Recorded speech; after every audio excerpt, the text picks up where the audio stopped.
नमस्कार. आता तो ज्ञान जिज्ञासा. आपल्या ह्या कार्यक्रमात आपण उपनिषदातलं तत्वज्ञान सरळ सोप्या बोली मराठी भाषेत समजून घेण्याचा प्रयत्न करत होतो. आणि आपण पाहत होतो ते मुंडकोपनिषद. आपण पाहिलं होतं मुंडकोपनिषदातले किती आहेत, 3 खंड आहेत. प्रत्येक खंडात 2-2 अध्याय आहेत. 2 अध्याय आपण संपवले होते. एक खंड संपला होता आणि आता आपण दुसऱ्या खंडाच्या पहिल्या अध्यायाला सुरुवात करतो. तर आतापर्यंत आपण काय पाहिलं होतं पहिल्या खंडात, की शौनको महाशाल. शौनक जो मोठ्या कुळाचा, मोठ्या वाड्याचा, म्हणजे मोठ्या गुरुकुलाचा खूप शिष्य असलेला असा अंगिरस ऋषीला शरण आला आणि त्यांनी एकच प्रश्न विचारला की भगवान काय जाणल्याने किंवा काय समजून घेतल्याने किंवा कोणती विद्या आल्याने आपल्याला पूर्ण ज्ञान प्राप्त झाले असे समजता येते, किंवा पूर्ण ज्ञान प्राप्त करून देणारी कोणती विद्या आहे. आणि मग अर्थात गुरूंनी हसून उत्तर दिलं की सहज आहे, पोहोचलेले गुरु आहेत, ब्रह्मनिष्ठ गुरु आहेत आणि शिष्य तितकाच उच्च प्रतीचा अर्थ सांगितल्यासारखं, एका युनिव्हर्सिटीचा डीन असल्यासारखा त्याने विचारलं होतं. म्हणजे त्याची विनयशीलता दिसली. त्यालाही समजलं होतं की ज्ञान किती अफाट आहे आणि आपल्याला त्याच्यातलं किती कणभर माहिती आहे. विद्वानाचं हेच लक्षण असतं. तर मग गुरुने हसून उत्तर दिलं होतं काय, की एक नाही 2 विद्या आल्या तर तुला सगळं समजलं असं मानायला हरकत नाही. म्हणजे समजलं तसं नाही, पण मानूत आपण की बरंच सगळं समजलं. तर त्या 2 विद्या कोणत्या आहेत, तर पुढे त्यांनी त्या अध्यायात आपण पाहिलं होतं की परा आणि अपरा विद्या म्हणून सांगितलं होतं. अपरामध्ये सगळं ज्ञान आलं, अगदी वेदा सगळं ज्ञान जितकं म्हणून आहे, वेद वेदांग, त्याच्यानंतर सगळ्या विद्या, सगळं काय काय म्हणतात ते शिकलेलं, गुरुचं ऐकलेलं, स्मृती, अगदी सगळ्या गोष्टी काय झाल्या, अपुऱ्या आहेत म्हणून सांगितलं. निम्न स्तराच्या आहेत, हलक्या आहेत. आणि उच्च विद्या कोणती आहे, ह्याच्याबरोबर हे तर यायलाच पाहिजे असं त्यांचं म्हणणं. आणि ह्याच्याबरोबर काय जाणलं पाहिजे, तर ब्रह्मविद्या आली पाहिजे. आत्मज्ञान, ब्रह्मज्ञान होणं सगळ्यात महत्त्वाचं आहे, हे त्यांनी सांगितलं. आणि मग हे पटवून देताना दुसऱ्या अध्यायात त्यांनी सांगितलं होतं पहिल्याच खंडाच्या, की काय आहे हे जे आतापर्यंत अपराविद्या म्हणून मी जी सांगितली, वेदांची, कर्माची सगळी माहिती जी तुम्हाला सेकंड हँड मिळालेली आहे, दुसऱ्याकडून समजलेली आहे, किंवा तुम्ही वाचून मिळवली, ह्याच्यापेक्षा स्वतःचा अनुभव देणारी ब्रह्मविद्या श्रेष्ठ आहे. मग त्यांनी सांगितलं होतं की काही लोक असं म्हणतात की वेदात सांगितलेले निहित कर्म केले, 5 पंच यज्ञ रोज केले, त्याच्यानंतर भूतयज्ञ, त्यानंतर ब्रह्मयज्ञ, सगळे ते 5 यज्ञ आपण जे पाहिले होते मीमांसा दर्शनातले ते सगळे केले. त्याच्यानंतर मोठे यज्ञ केले, कृतुयज्ञ. तर ते सगळे यज्ञ जरी केले तरी ते यज्ञ काय करतील, तुम्हाला परमनंट मुक्ती देऊ शकत नाही. ते देतील ते स्वर्ग, ते देतील ते एक लोक, त्या लोकात पोहोचतात आणि परत वापस येतात. त्याच्यामुळं हे अपूर्ण आहे. पुन्हा जन्म घ्यावाच लागेल, पुन्हा प्रगती करावी लागेल. आणि जोपर्यंत तुम्हाला ह्याच्या जोडीला ब्रह्मविद्या येत नाही तोपर्यंत काही खरं नाही. तर ह्या ज्या नाव आहेत कर्मकांडाच्या, त्या कुचकामी आहेत असं त्यांनी सांगितलं होतं. आणि पुढं चालून मग त्यांनी सांगितले काय करावं, याच्यासाठी काय करावं. तर आपण पाहिलं होता शेवटचा आहे की हे इष्ट आणि अपूर्त कर्माला प्राथमिकता देणाऱ्या लोकांविषयी त्यांनी सांगितलं होतं की हे प्राथमिकता देणारे किंवा याच्यापेक्षा मोठा मार्ग नाही असं समजणारे पुन्हा निम्न स्तरावर येतात आणि दुःख भोगतात. याच्यातही आपण बरेच उदाहरणं घेऊन पाहिले होते की एक काळ होता की कुणाचा तरी अगदी टोकाला पोहोचला होता आणि नंतर पुन्हा काही वेळ गेल्यानंतर तो एकदम खाली येतो. समाजातल्या आपण वेगवेगळ्या पुढाऱ्यांचे उदाहरणं घेऊन पाहिले होते की समाजधुरीण, समाज सुधारा, एक काळ त्यांचा खूप गाजतो आणि नंतर मग हळूहळू काळानंतर पुन्हा लोक त्यांना विसरून जातात किंवा त्यांना टीकेचं लक्ष करतात. आपण अगदी महात्मा गांधीपर्यंतचे उदाहरणं त्याच्यात समजून घेतले होते. त्यांनी सांगितलं मग ही ब्रह्मविद्या जाणणाऱ्यांनी काय करावं, मायेपासून दूर जावं, वैराग्य प्राप्त करून घ्यावं आणि मग समित पाणी होऊन श्रोत्रिय, ब्रह्मनिष्ठ, प्रशांत चित्त असलेला, इंद्रिय शमन झालेला, असा गुरु शोधावा, त्या गुरुजवळ समितपाणी होऊन जावं. समितपाणी म्हणजे पूर्ण शरणागती पत्करून जावं आणि त्याला अक्षर ब्रह्माचं ज्ञान द्या असं विनंती करावी. इथं आपला पहिला खंड आणि 2 अध्याय संपले होते. आता 3रा अध्याय 2रा खंड. तर त्याच्यातलं पहिलं हे जे हा श्लोक आहे त्याच्यात त्यांनी सांगितलं की हे खरंच आहे किंवा हे आपण खरं म्हणायला पाहिजे की ज्याप्रमाणे अग्नीतून सहस्त्र स्फुल्लिंगे निघतात तशीच अविनाशी अक्षर ब्रह्मापासून सृष्टी निर्माण होते. आता काय यांचं पहिल्यापासूनचं हे उपनिषदातलं अगदी व्यवस्थित उत्तर आहे. काय सृष्टीची निर्मिती कशी झालेली आहे तर अक्षर ब्रह्मापासून झाली. ज्याचं ज्ञान आपण ब्रह्मनिष्ठ इंद्रिय शमन आता जे पाहिले त्या सगळ्या क्वालिफिकेशन असलेल्या गुरुजवळ जाऊन घ्यायचं आहे. हे वेदाध्याय कर्मकांड हे सगळं शिकल्यानंतर ह्याच्या जोडीला 2 विद्या आहेत, एकच नाही. ही एकच जर विद्या मिळाली तर ती अपूर्ण आहे, ही अपराविद्या आहे. पराविद्या तर मग त्या गुरुजवळ जाऊन काय करायचं, विचारायचं आणि विचारल्यानंतर ते अक्षर ब्रह्माविषयी सांगतील आणि मग हे अक्षर ब्रह्माचं वर्णन आपल्या ह्या सगळ्या अध्यायात आलेलं आहे. 3ऱ्या अध्यायात पूर्णपणे त्या ब्रह्माची स्तुती, महिमा आणि वर्णन करण्यात आलेलं आहे. मग ते सांगतात की ह्या सगळ्या सृष्टीची निर्मिती अक्षर ब्रह्मापासून आहे. आता इथं 2 शब्द आले, अक्षर आणि ब्रह्म. अक्षर म्हणजे ज्याचा लय होणार नाही, संपणार नाही, आणि ब्रह्म हा शब्द तर पूर्ण समजून घेतला पाहिजे, कारण ब्रह्म तर ते कशाला म्हणलं गेलेलं आहे उपनिषदात ते सांगता येत नाही. अन्नम वै ब्रह्म, त्यानंतर आत्मा वै ब्रह्म, त्यानंतर असं सगळीकडे पुष्कळ सगळे कोटेशन आपल्याला मिळू शकतात. तर ब्रह्म म्हणजे काय, जे वाढतं, पसरत चाललेलं आहे, मोठं होत चाललेलं आहे, ते मोठं आहे. ते बघा बरं, आता विज्ञानाचा हा जो सिद्धांत आला आहे की विश्व पसरत व्यापक होत चाललंय, पसरत चाललंय, तो पहिल्यापासून ह्या आपल्या ह्या उपनिषदांनी सांगितलेला आहे, अंगिरस ऋषींनी सांगितलेला आहे. तर त्यांनी सांगितलं की ज्याप्रमाणे आगीतून थिंग्या निघतात, आग अशी धडधड पेटवली असली की थिंग्या निघतात, त्या जशा स्वस्वरूपी असतात तशाच असतात, आगीसारखेच गुण त्याच्यात असतात. तसंच या अक्षर ब्रह्मापासून लय न पावणाऱ्या आणि विस्तारत जाणाऱ्या ब्रह्मापासून काय निघतात, सृष्टीची निर्मिती होते. आता हे अक्षर समजलं, ब्रह्म म्हणजे वाढत जाणारं समजलं, तर काय आहे ते, तर अक्षर 3 आहेत.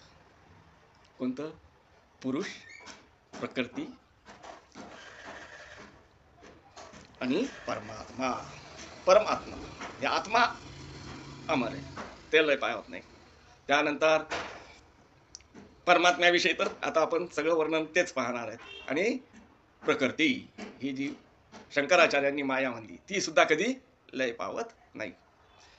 हे थोडंसं आता समजून घेण्याचा प्रकार हा आहे की हे योग दर्शनावर आधारित आहे, योग तत्वज्ञानातून आलेलं आहे. आणि सांख्य आणि योगाचा जो विकासवादाचा सिद्धांत आहे तो याच्यात आहे की पहिल्यांदी पुरुष म्हणजे ऊर्जा, प्रकृती म्हणजे मॅटर, जड वस्तू, पुरुष म्हणजे चैतन्य, त्यानंतर ही प्रकृती म्हणजे जड वस्तू, आणि त्यांच्या मिलनातून ही सगळी सृष्टीची रचना झाली. पुरुष चैतन्य असला तरी गुणरहित आहे, परमेश्वर जी संकल्पना आपण धरतो, पुरुष विशेष असं म्हटलं जातं योगशास्त्रात. आणि प्रकृती ही जी सगळी दिसते ती चराचर सृष्टी, ही कशी निर्माण झाली, तर आगीतून जशा थिंग्या आहेत तशा, म्हणजे पुरुषाच्या संबंधाने प्रकृतीतून ही सृष्टी निर्मिती असली तरी जे गुण प्रकृतीत आहेत त्या अक्षर ब्रह्मापासून, म्हणजे ज्या प्रकृतीपासून निर्माण झाली ही सृष्टी, त्याचे ते तिन्ही सत्व रज तम गुण असणारे सगळे प्राणी, सगळ्या वस्तू, सगळ्या जे काय आपल्या डोळ्याला दिसतं नाही दिसत ते सगळं सत्व रज तम गुणांनी आहे. आता त्याच्यानंतरच्या पुढच्या श्लोकात असं म्हटलेलं आहे की दिव्य स्वयंप्रकाशित अमूर्त आणि अंतर्बाह्य व्यापणारा, अजन्मा, अप्राण, अप्राण म्हणजे प्राण नसणारा, अमन, अमन म्हणजे मनही नसणारा,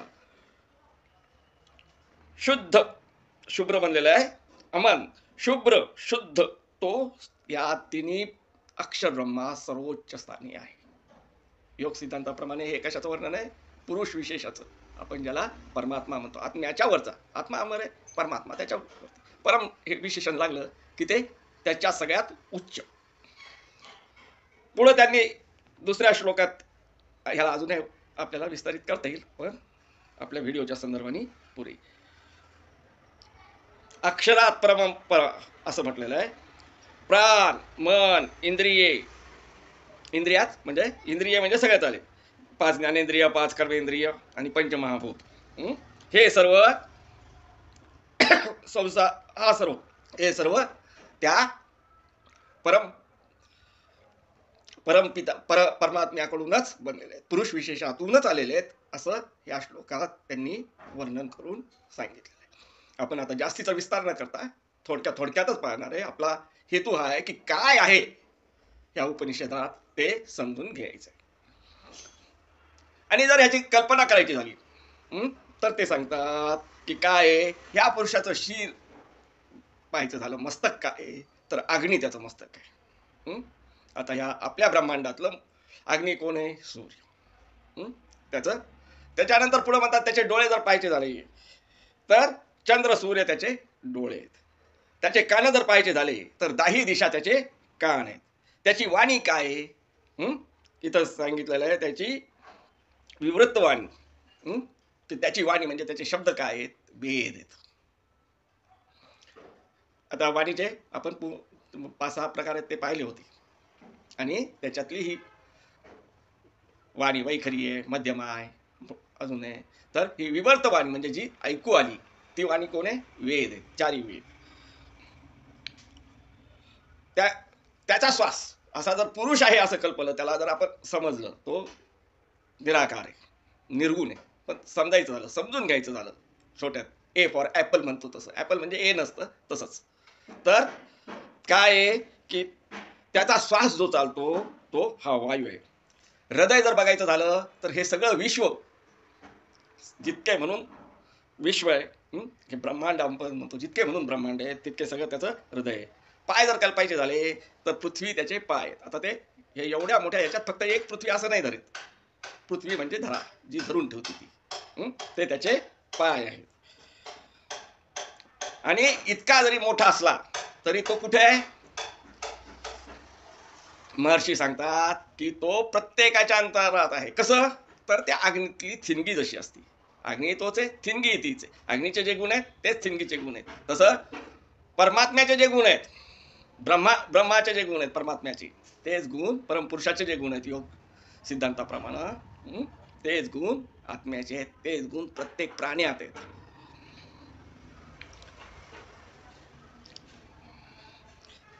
त्यापासूनच पुढं महिमा वर्णन आहे. ह्या अध्याय पूर्ण ते परमपुरुषाची काय स्तुतीच आहे. तर 6व्या अध्यायात ते म्हणतात की रुचा साम यजु दीक्षा, रुचा साम यजु दीक्षा, यज्ञ, कृतु, दक्षिणा, संवत्सर, यजमान व बाकी सर्व लोक जिथे चंद्र सूर्य प्रकाशतात ते सर्व हा त्याचाच महिमा आहे.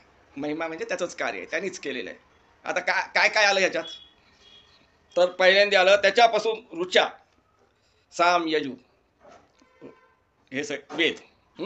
रुचा म्हणजे ऋग्वेद, साम म्हणजे यजु म्हणजे यजुर्वेद, साम म्हणजे सोमवेद. सगळं हे वेद त्याच्यावर आले. अथर्वपर्यंत सगळंच आलं. अथर्व वेद हा या तिन्हीचा मिळून वेद त्रयी म्हणून म्हटलं जातं. नंतर अथर्व वेदाचं नाव घेतलं. तिन्ही वेद त्याच्याकडूनच आहेत.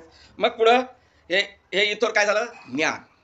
मग पुढं ते विशद करून सांगतात की दीक्षा, यज्ञ, कृतु म्हणजे मोठे मोठे यज्ञ, दक्षिणा हे सुद्धा त्याचाच महिमा आहे, त्यांनीच केलेलं आहे. आता हे काय आलं? पहिल्यांदा वेदापर्यंत जे होतं ते ज्ञान, हे कर्म आलं, कर्मकांड सुद्धा त्याचाच महिमा. त्यानंतर संवत्सर, यजमान आणि बाकी सर्व लोक. संवत्सर म्हणजे काळ सुद्धा त्यांनीच निर्माण केला, त्याच्यापासूनच आहे. त्याच्या अगोदर काळ नव्हता, त्याच्यानंतर काळ नसणार आहे. तोच काळाचा जनक आहे. सर्व लोक जिथे जिथे चंद्र सूर्य प्रकाशतात हा त्याचाच महिमा आहे. आता पुढच्या म्हणजे 7व्या श्लोकात असं म्हटलं गेलंय की त्याच्यापासूनच देवता, असाध्य मनुष्य, पशु, पक्षी, प्राण, अपान, धान्य, तप, श्रद्धा, सत्य, ब्रह्मचार्य विधी निर्माण झाले आहेत. आता ह्याच्यात जसं पहिल्यांदा सांगितलं त्याच्यात 3 भाग आले, तसं ह्याच्यातही भाग पडतात की त्याच्यापासून देवता साध्य मनुष्य म्हणजे प्राणी, मनुष्य हा साधारण सर्वसामान्य स्थिती, साध्य म्हणजे ज्ञान मिळून पुढं साधना करणारा साध्य, आणि देवता काय आहेत, हे सर्व सिद्धी प्राप्त झाले, दिव्यत्वा देवत्वा, दीपनत्वा, आपण ते पाठ केलेलं होतं ते, की ज्याच्या अंगात असे दिव्य गुण आले त्याला आपण देवता मानतो. राम कृष्ण सगळे अवतार किंवा जितके जितके मोठ्या मोठ्या गोष्टी आहेत त्या सगळ्यांना आपण देवता मानतो. तर हे सगळे त्याच्यापासून निर्माण झाले. मग पुढं सांगितलं त्यांनी की पशु पक्षी प्राण अपान त्यापासूनच यव आणि व्रही म्हणजे धनधान्य, आणि त्यानंतर त्यापासून निर्माण झाले. त्यानंतर तप श्रद्धा सत्य ब्रह्मचार्य, हे सुद्धा त्याचीच निर्मिती. आता हे तप श्रद्धा ब्रह्मचार्य म्हणजे परत काय, कर्ममार्ग सुद्धा त्यानेच केलं. त्यानंतर विधी सुद्धा त्याच्याकडून, आता वेगवेगळे विधी त्याच्याकडून निर्माण झाले, म्हणजे कायदे, आपण म्हणतो विधी निषेध, म्हणजे हे कायदे हे ते सगळं जे वागण्याचे सगळे अंग आहेत, ज्ञानाचे सगळे अंग आहेत, कर्माचे सगळे अंग आहेत, ते सगळे त्या परम पुरुषाकडून निर्माण झालेले आहेत, हे महर्षी स्पष्ट करतात. खूप वेळ होत आलाय, अजूनही जवळपास 4 श्लोक बाकी आहेत, तर आपण हे 4 श्लोक पुढच्या व्हिडिओमध्ये कव्हर करू. आता एवढं पुढे फक्त लक्षात ठेवण्यासारखी एक गोष्ट आहे की हे सगळं, हा जो अध्याय आहे तो परमब्रह्माचं, एकदम सर्वोच्च ब्रह्माचं, अक्षर ब्रह्माचं वर्णन आहे. आणि अक्षर 3 आपण लक्षात ठेवायचे, परमात्मा, आत्मा आणि त्याच्यानंतर प्रकृती. धन्यवाद. पुढच्या व्हिडिओमध्ये आपण जरा अजून सखोल पाहू. नमस्कार.